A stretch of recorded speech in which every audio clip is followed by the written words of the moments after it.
video.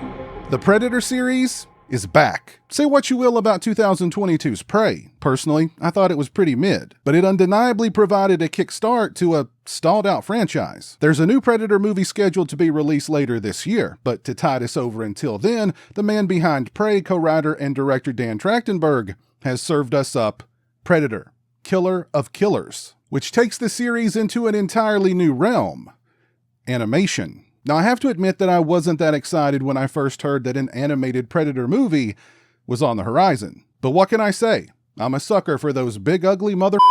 Predator and Predator 2 are movies that I watched often growing up. Predator was the epitome of everything that adolescent me loved. You had the tough guy badassery of Dutch and his mercenary crew, the intense action sequences with heaps of ultraviolence. Then you throw a highly advanced alien creature into the mix who starts picking them all off one by one. What's not to love? I was instantly fascinated by the Predator. Its look, its arsenal of weaponry, its ability to cloak itself, its infrared vision, its penchant for collecting the skulls of its quarry as trophies. And I have to admit to getting a big kick out of my mother's response whenever she saw that I was watching Predator again, because she was not a fan of Arnold Schwarzenegger. I can't stand that man. The sequel borrowed the same elements, but transplanted the Predator from the deep jungles of Central America to the blistering city streets of LA in the midst of an all-out gang war. It also expanded on the Predator's lore. Wait, there's a whole tribe of Predators, and was that an alien xenomorph skull in their trophy case?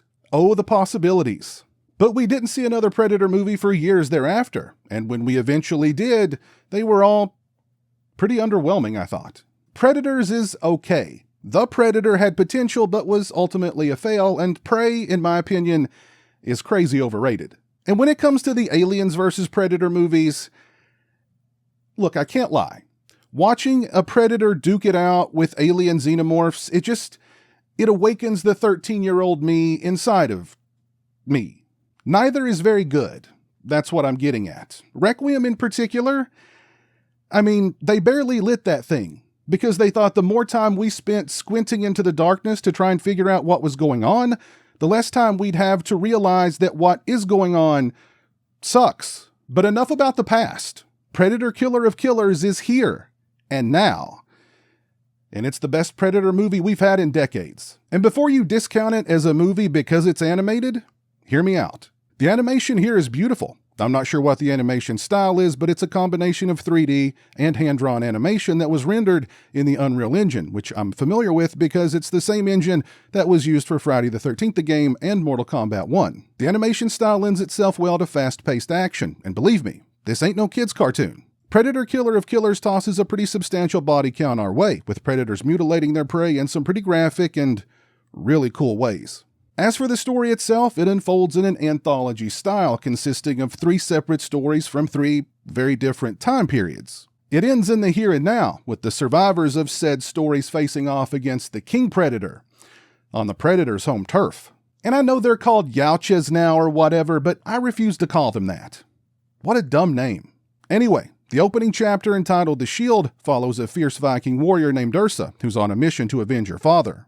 And she's brought her young son along for the avenging, but he lacks the bloodlust shared by his mother and the warriors she commands. Of course, they're all soon attacked by a massive predator, who instead of stalking his prey in a stealthful manner, prefers a more blitzkrieg approach. From there, we're transported to Japan in the year 1609. This chapter is entitled The Sword. Here we meet 2 estranged brothers, one trained as a samurai, the other as a deadly ninja. Soon they're forced to put their personal beef aside to battle a common foe, a brutal predator with an array of weapons designed to slice, dice, and even Julianne. The final chapter, entitled The Bullet, takes us to the North Pacific during World War II. There, a wannabe pilot named Torres has his skills in the cockpit tested when a predator targets his crew for a dogfight they are not prepared for. Each chapter features intense action and fight sequences. All the lead characters are well written and easy to root for. And the voice acting is excellent. If the voice of Vandy in the Bullet segment sounds familiar, well, it should.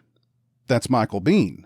Maybe Vandy is the great-great-great-great-great-grandfather of Hicks from Aliens. It's the first Predator movie in a long time that got me hyped while watching it. I loved each Predator and their unique methods of savagery. I rooted for each of our heroes in both their individual chapters, and when they all come together to face the King Predator and all the deadly obstacles thrown their way on the Predator planet. And I felt tension because I cared enough about the characters that I actually cared about the characters. And though the individual chapters feel a little brief, they each contain memorable moments, such as when Ursa faces off against the Predator on a frozen lake. And yes, the ice is rapidly deteriorating under their feet. The swordplay in this sword segment is intense. And when the Predator goes to work with his own unique array of weapons, it gets pretty wild.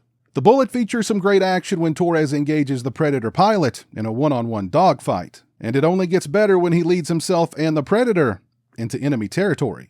And then seeing all three work together to face off against the King Predator was, for lack of a better word, really badass. And if you're a longtime fan of the series, there's a lot to like here too, in terms of how it ties into previous entries while also expanding the Predator lore in a meaningful way. And it leaves the door open for future entries within the animated universe, which I hope they do. When it comes to which segment in Killer of Killers I like the best, that's a hard one. I honestly like them all, but if I had to choose one, it'd be the Bullet. Maybe it's because the action in this one was so cool, or because I really like the character of Torres. Or maybe it's because I'm not a big fan of heights. Nonetheless, all three stories are winners in my book. They're action-packed with a surprising amount of both humor and heart. And the movie doesn't skip a beat when the action shifts to the Predator planet. It only gets better. By the end, not only did I have a smile on my face, but I wanted more. I was actually kind of disappointed that it was over. Predator Killer of Killers is the best Predator movie we've had since the sequel. Don't let the fact that it's an animated movie deter you. See it. It's currently available to watch right now on Hulu. If you've seen Predator Killer of Killers, please let me know your thoughts on it down in the comments section below. And while you're down there, let me know where you think it would stack up in the Predator series. If you like this video, please leave it a thumbs up and share it on social media. If you're not following me on social media, those links are in the description. As always, thank you so much for watching. I really appreciate it. Take care, and until next time, peace. A huge thank you to all my patrons and channel members for your generosity and support. Become a patron today and get early access to videos, have a say in what content appears on my channel, join me for monthly live streams, exclusive watch parties, and more. Become a channel member today and get access to exclusive badges and emotes to use when I stream, as well as members-only watch parties. Both those links are in the description.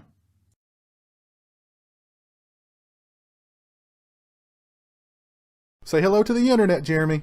Hello to the internet.